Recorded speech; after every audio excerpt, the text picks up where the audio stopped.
Asalaamu calaykum waraxmatullaahi wabarakaatu. Kusoo dhawaada koorskeena farsamada baabuurta.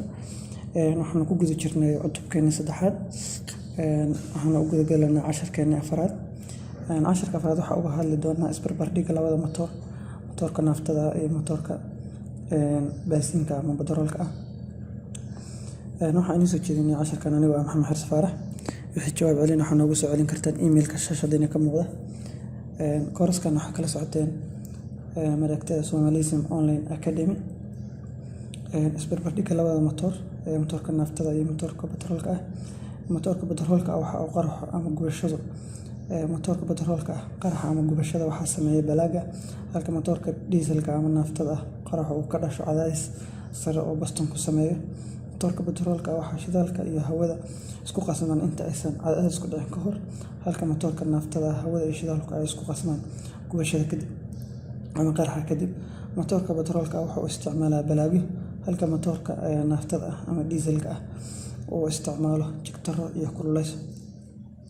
Dhanka guuxa, matoorka badaroolka waxa uu ka qaylo yar yahay ama ka guux yar yahay matoorada naaftada maxaa yeelay gubashada shidaalku waxay ku dhacdaa si siman, halka gubashada shidaalka ee matoorka naaftada ay ku dhacdo si aan sinnayn.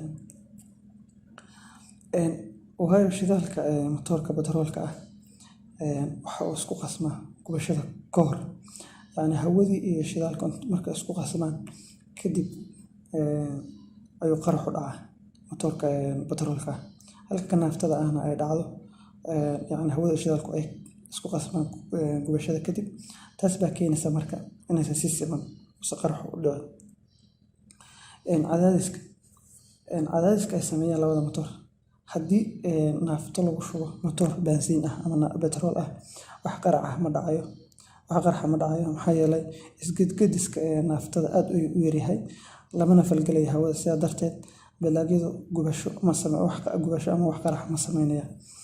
Laakiin haddii badarool ama baasiin lagu shubo matoor naafta meel cadaadiskeedu sareeyo ayaa lagu shubay shidaal isgedgediskiisu sareeyo, sidaas darteed waxa uu dhibaato u geysanayaa matoorka, waxaana dhacaya matoorku inuu duqeeyo ama kharaabo. Dhammaan casharkeena maanta intaas ku egyahay.